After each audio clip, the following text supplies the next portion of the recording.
So when this tragedy happened and I heard Annie came to me and said there was an accident, I was like, okay. And she said, everyone's gone. And I said, what do you mean everyone's gone? She said, everyone's gone. I said, that's impossible. How can everyone be gone? You're lying to me. And I didn't want to believe her. And the first thing I thought is, God, you are really testing my faith. The unfairness and the injustice was just too much for me to comprehend. I didn't know how to talk to God about that. And the whole week, it's been a battle. I said to everybody, I feel cursed. How does he take 4 people just like that out of my life? Besides the other ones that have been taken this year as well. It's like, come on, let's just be nice. And he wasn't being very nice with me, I thought. Yesterday on the way to the funeral home, I was forced to go and make difficult decisions. And on the way, I took my Bible with me. And I was sitting in the car and I said, I just need you to give me something. Just give me something. And the Bible opened, and I'm not lying, on Daniel 10. And I'm going to read this for you. While he was saying this to me, I bowed with my face towards the ground and was speechless. Then one who looked like a man touched my lips, and I opened my mouth and began to speak. I said to the one standing before me, I am overcome with anguish, because the vision, my Lord, and I am helpless. How can I, your servant, talk with you, my Lord? My strength is gone. I can hardly breathe. Again, the one who looked like a man touched me and gave me strength. Do not be afraid, O man, highly esteemed, he said. Peace. Be strong now. Be strong.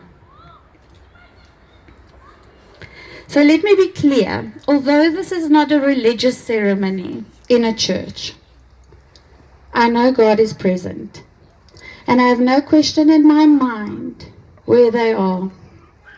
Colwin told me about being baptized in a Methodist church because I obviously practiced my Christian faith quite visually, and he never did, and we had this discussion. I found the certificate today. It was in 1983. And let me tell you something else. He knew his Bible better than a lot of people out there, to the point that he challenged Pastor Willie, who my mother had got to phone him because we were not married. And he said to Pastor Willie, please show me in the Bible where it says that we have to be married in a church. Colwin won the argument. He had a very clear mindset on the difference between religion and a relationship with God. And I know he had a relationship with God. It was a very special one, and there were maybe very interesting conversations, but I know he had a relationship with God, and I know he is with God, and I know I will find him there. Everyone must die, you know. You are going to die. Your sisters are going to die. I am going to die. Milani's going to die. This is how Colwin consoled me when people died in my life or were going to die in my life. This is what he said to me. He said, stop crying. He had a very harsh and a pragmatic approach to death. It could be mistaken as someone who's got no compassion. but it is reality. He just saw it as it was. He appreciated what the living person had accomplished, what they were and what they did in our lives. And he felt it was necessary to leave it there. He did not see the need to cry and spill tears for years to come, as that would not add to our lives, but subtract from our lives. He felt the person had served their accomplishment on earth, and that by me, or you crying, it would be disrespectful to them. So having said that, this day is exactly as Colwin wanted it. We discussed our #funerals when our good friend Andre Mane passed, and we've had a couple of passings before that, my friend Gordon. And I said to him, we need to talk about this shit. I need to know what you want, you need to know what I want. And Colin said to me very, very clearly, from the beer in the hand, the fact that you're going to have to buy your own boerewors roll. Because Mandy, the braai is where it happens and where people talk and have fun.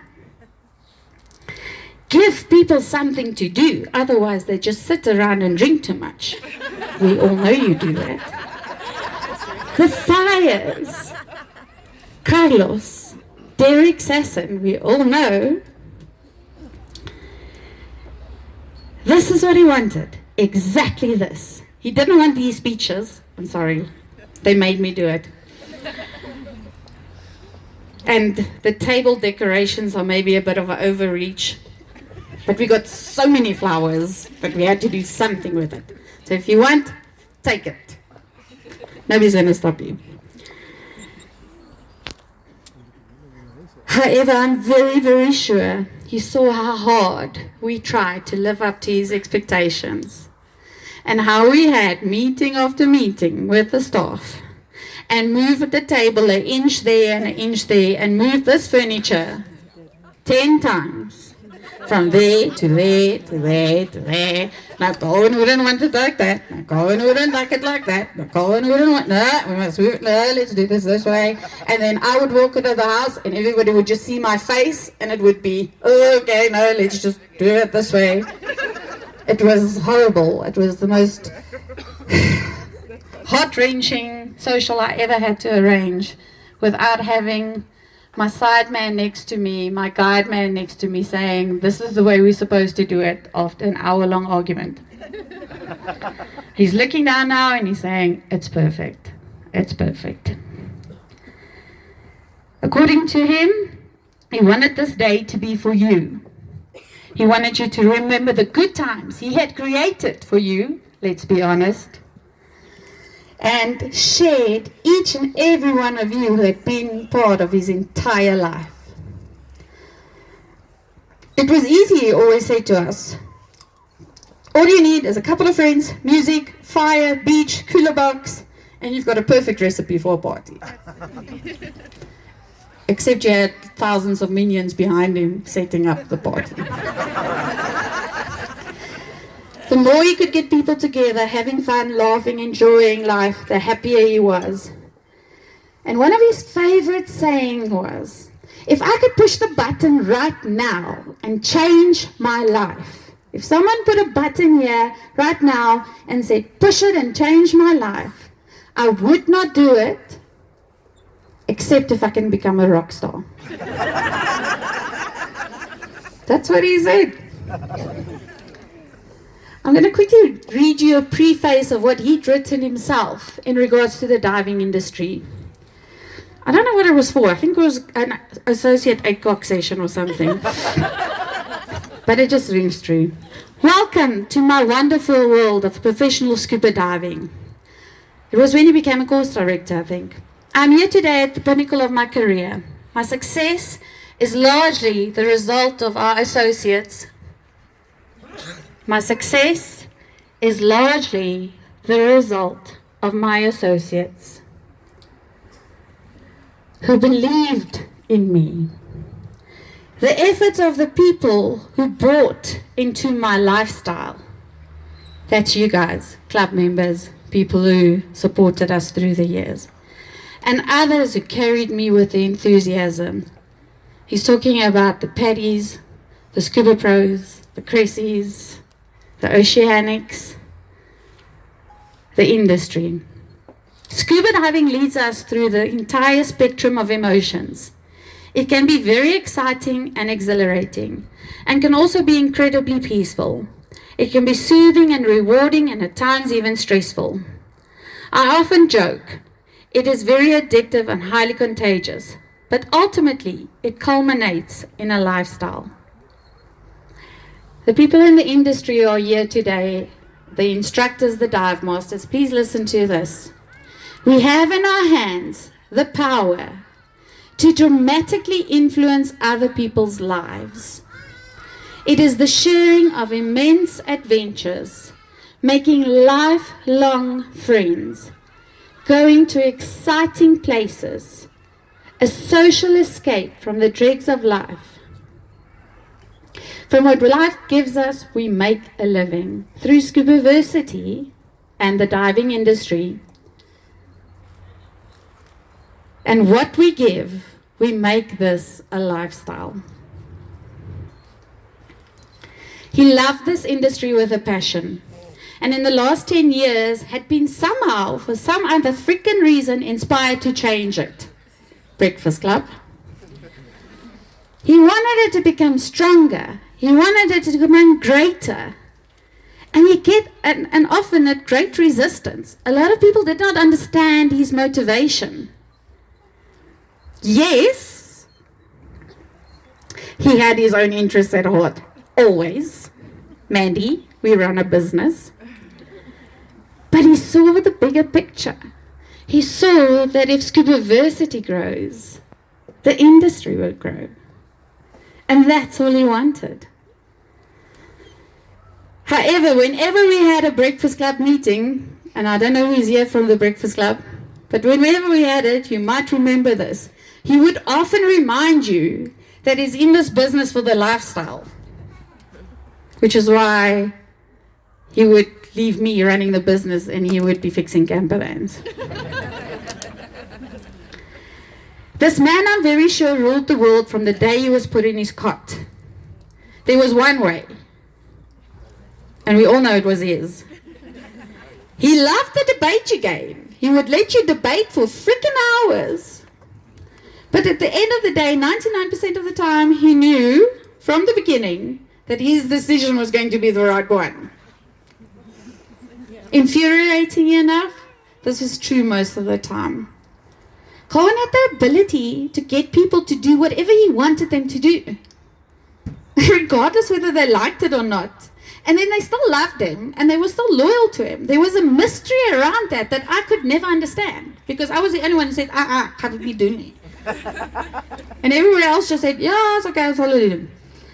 So I want to explain to you where Colwin comes from, and this is his Boy Scout book. Anybody's welcome to come and look. Of one of the camps that he went, that he had to go on his own. And I think if I read this, a lot of people will get a good idea of that this was not just happening now. We set up, this is after days of walking and drowning through rivers and climbing banks, and finally they set up camp. We set about clearing the campsite as far as sticks and other sharp objects. Bruce pitched his tent in the spot I had cleared with Rook's panga, while I looked for wood. The other three were too lazy to do anything. And it was after a lot of nagging, I finally persuaded them to help me. We dragged a log from a dead willow tree and dropped it up. It was surprisingly light, and the wood was like a type of cork, which chopped very easily. It's very difficult to read this handwriting. It supplied us with enough wood to light the whole night, and breakfast the next day. So the bossiness started there. Colwin had a quote, march to a different drum. Average people stay average. Attention to detail and pedantic are way too insignificant words.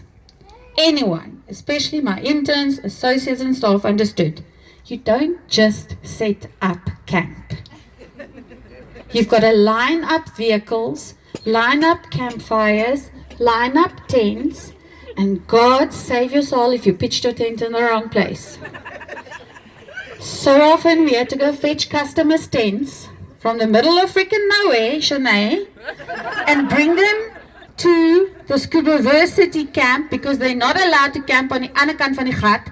If they wanted to do their own trip, they should have done their own trip. They're here with Scuba-versity. And we had to go fetch the customer and try and explain to the customer why you can't camp there. Because Colwin said you must camp. Yeah. Every trip had a structure that was planned in the minutest detail to the minute. Save your soul if you were late, or think of breaking the convoy, or overtake Colwin in the convoy. Organized chaos, Gordon used to call it. This is the secret. This is how you did it. This is how you built Scuba-versity. There, I gave it to you. That was the recipe. Along with the recipe for the party. Just remember that one. He said, all he said with divers, he said, take them diving and everything else will happen. Take them diving and everything else will happen. Passion, precision, no compromise, no fear. Another quote from his diary. Face life realistically without fear. Refuse to deny, shrink or hide from it. The strength of the effort is the measure of the result. Colwin had a plan for his life from the day he was born. We were not all privy to it, especially me. I just got dragged into this shit, just saying. He did a leadership course with breweries. I think that was Kevin's fault, or one of you who did that. And I think I have to pay tribute to the breweries people, because the breweries people made Colwin, added a lot to what Colwin became, finally, in his life. From a blue collar, he always said he was a blue collar worker, and he realized that at SA breweries that you need to move up. And somehow he just got supported. But we found this leadership course that he did. And in this leadership course, he had to write goals. So these were the goals that he written. But let you all understand, I didn't know about these goals. I found out about them like 10 years later. These were the goals. Own a Land Rover.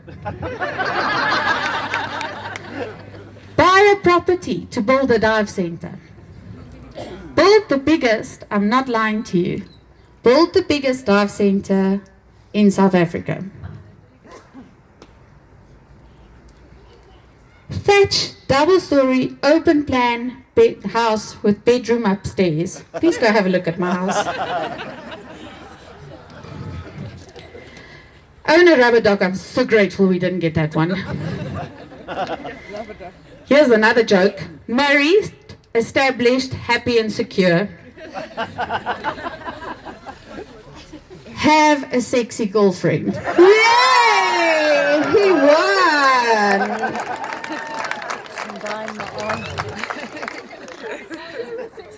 He achieved all the goals except married. That was my fault, I'll just say it. I didn't want to get married. So that was it. Those were his goals. Danny Martin came to us when I became an instructor. There were 150 people in the club. Colwin just decided he's going to quit Shamdor. He's going to make diving his life. Danny said, yay, there's a resort in Greece. We're going to run it. I said, woohoo, I'm on that train. Let's go.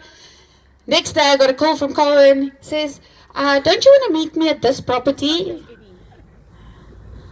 I got here. It was a piece of land full of pine trees. And he said, can you see it? I was like, yeah, can it be seen? It's like, so the choice was, we've got 150 people. Can we just leave it like that? And I was like, yes, we can. Yes, we can. And it's like, no, they want 1,000 rand now for a deposit. No, rara, okay. And we paid the freaking 1,000 rand. I got dragged. I just got freaking dragged along. I don't regret it for 1 minute. This place was his everything, his pride, his joy. University was his life. And he said to me, we were talking about it a while ago, and we were talking about leaving maybe. And he said, Mandy, I've planted my roots. I've built this place. I've put my blood and sweat and tears on it. I realized there's no way I'm getting him off this property unless he goes and does stupid things like die in a car accident. I'm almost done. I've placed Colwin's albums at the back of the pool there. If you knew him, you knew he always had a freaking camera in his hands. Boys from Clarkstorp. Who are the boys from Clarkstorp? Put up your hands. Okay, so if Colwin was at your bachelor's, I just want you to know I have got some seriously compromising photos in my possession. If you are rich, I would be worried. Really. And girls, when boy says bachelors, just don't go there. You cannot believe the shit that happens there. Yesterday, an old associate, Rian, came past. He said, Mandy, the other day I went to a celebrity event honoring a 70-year-old gentleman for his adventure achievements and accomplishments. He said, Mans, on the way here when I was driving here, I said, Colwin lived 100 of that man's lives. And the testament to that I saw yesterday and today when I looked at those albums. Go do yourself a favor and look at those albums, and you will see that this man, there's no sadness in him leaving. He has done it. He's been there. He's enjoyed every single moment of it. He's made the best of every minute. And I wish I had done more of it with him instead of saying, "Is jy fucking mal, ek wil gaan slaap." As for University, we all know who was the Robin and who was the Batman, eh? I think I'm well trained. I know I'm surrounded with thousands of good people who are supporting us. So we will continue doing what we're doing. We're not going to stop. We're going to see where it goes. I'm not cancelling trips. We're going to stumble along, mess up, forgive us. We'll put one foot in front of the other, and slowly but surely we'll figure out how we're going to fill the gap of not just Colwin, but also Malani. Damn it. Thanks so much for your support. I'd like to end off with 2 verses. Ecclesiastes 7 verse 1. My sister Anne pointed it out to me. A good name is better than good ointment, and the day of death better than the day of birth. And then Ecclesiastes 7 verse 14. When times are good, be happy. But when times are bad, consider God has made one as well as the other. Thank you, every single person. I cannot believe how many people are here. I hope we've got enough Boerewors rolls. But there is a curry as well.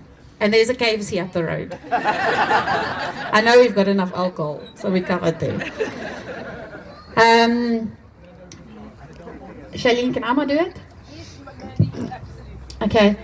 So I wrote here, now he wants you to have fun and never ever cry for him again. And what we'd like to do, because I know you all are freezing your butts off right now, is I'm hoping that this is going to work. I gave specific instructions. I'm sure that they were followed to the T. All over here there are fireplaces. And we're going to take a moment of silence, and who does not know a University trip without Piano Man? Nah? Nah? Okay, so julle kan nou huil. So Carlos is going to play